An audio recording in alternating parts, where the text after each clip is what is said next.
Tonight we begin with the Indian stock market. It's seeing an extraordinary surge. Both Sensex and Nifty touched record highs today. The Sensex breached the 64,000 mark. The Nifty crossed the 19,000 mark. Both indices stabilized afterwards. But Indian stocks are a hot commodity. In fact, India now has the world's fourth most valuable equity market. Right behind countries like the US, China and Japan, India stands fourth.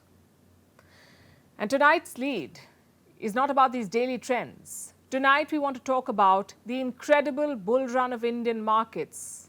Did you know this? Indian markets have delivered the best returns for the longest time in the world. Look at this chart.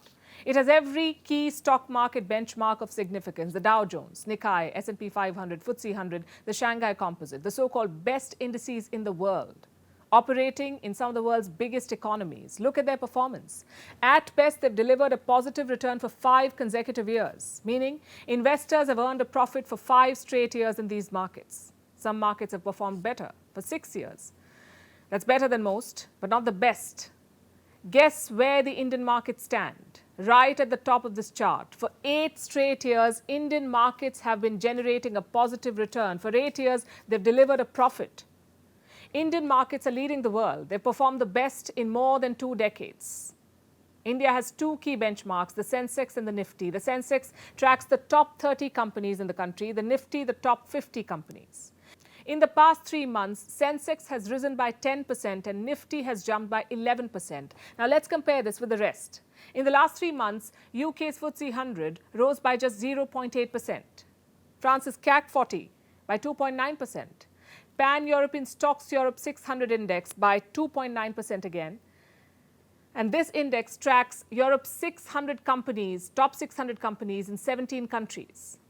What about the US? The S&P 500 has gained 10%. These are America's top 500 companies. Collectively, they gained about 10%. But the S&P is still almost 9% below its record high of 2022. So comparatively, India is doing better. Which brings us to the question: how is India sustaining this rally? What has propelled its markets to the top? Well, 2 key factors: steady growth and foreign investment. India's growth projections are optimistic. Investors like the Indian economy and its future prospects.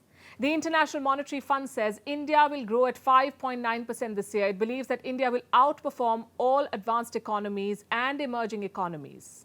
In other words, India will be the fastest growing economy in the world, and this is not a short-term projection. India will retain this tag for the next 3 years at least. That's what experts at S&P believe. They released their assessment earlier this week.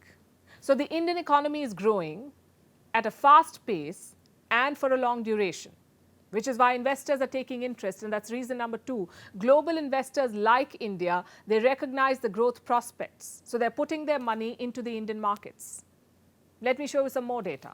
Last year, listed companies in India raised billions of dollars, almost $19 billion, and this is mainly through the buying and selling of shares. In 2022, Indian companies raised more money than the United Kingdom, Japan, Germany, and France.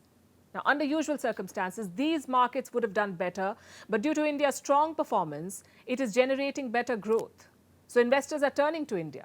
In this financial year, foreign portfolio investors have bought more Indian stocks. They've invested almost $11 billion. So we have a strong economy and more foreign investment. Now, broadly, these 2 reasons are driving the stock market rally, but this surge cannot be an assessment of the Indian economy. You see, stock market movements are influenced by the price of stocks and the larger market sentiment. Now, individual stocks do not represent the entire economy.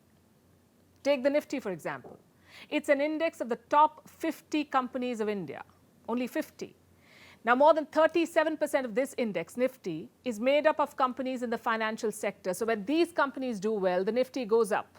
But when you talk about a country's entire economy, you must look at a wide range of metrics, a wide range of sectors like manufacturing, services, and other parts of the economy.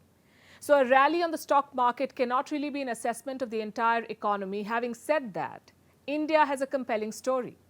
Its companies are poised for growth, and the larger economic trend looks good.